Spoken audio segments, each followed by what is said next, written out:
ত্রয়োদশ জাতীয় সংসদ নির্বাচনের ফলাফল ঘোষণা শেষ। নির্বাচনের ফল বিশ্লেষণ করে দেখা গেছে এবারের নির্বাচনে মোট নারী প্রার্থীর সংখ্যা ৮৫। তাদের মধ্যে বিজয়ী হয়েছেন মাত্র ৭ জন। মানিকগঞ্জ ৩ আসনে বিএনপির প্রার্থী আফরোজা খানম ধানের শীষ প্রতীকে ১,৬৭,৩৪৫ ভোট পেয়ে বেসরকারিভাবে নির্বাচিত হয়েছেন। তার নিকটতম প্রতিদ্বন্দ্বী বাংলাদেশ খেলাফত মজলিসের মোহাম্মদ সাইদ নূর পেয়েছেন ৬৪,২৪২ ভোট।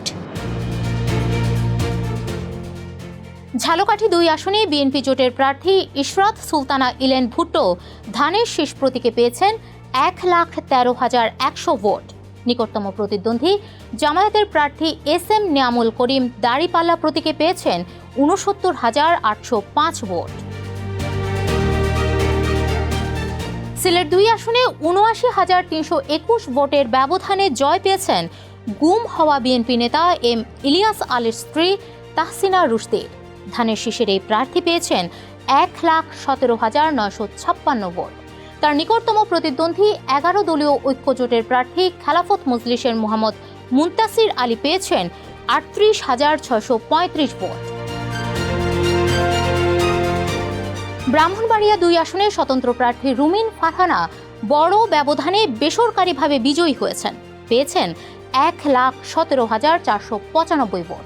তিনি তার নিকটতম প্রতিদ্বন্দ্বী বিএনপি জোটের প্রার্থী জমিয়তে উলামায়ের জুনায়েদ আল হাবিবের চেয়ে ৩৭,৫৬৮ ভোট বেশি পেয়েছেন। এছাড়া নাটোর ১ আসনে জয়ী হয়েছেন বিএনপির প্রার্থী ফারজানা শারমিন। ফরিদপুর ২ আসনে বিএনপির প্রার্থী শামা উবায়েত ইসলাম এবং ফরিদপুর ৩ আসনে বিএনপির প্রার্থী নায়াব ইউসুফ আহমেদ বেসরকারিভাবে জয়ী হয়েছেন। এবারের নির্বাচনে ৩০০ আসনে প্রার্থীর সংখ্যা ছিল ২,০১৭। ২০ জানুয়ারি প্রার্থিতা প্রত্যাহারের শেষ দিনের পর নির্বাচন কমিশন যে তালিকা দিয়েছে সেই তালিকা অনুসারে নারী প্রার্থীর সংখ্যা ৮৪, অর্থাৎ মোট প্রার্থীর মধ্যে নারী প্রার্থী মাত্র ৪%।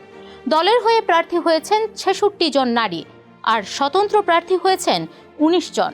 এর বাইরে একজন প্রার্থী তৃতীয় লিঙ্গের ছিলেন, কিন্তু পরবর্তীতে তিনি তার প্রার্থিতা প্রত্যাহার করে নেন।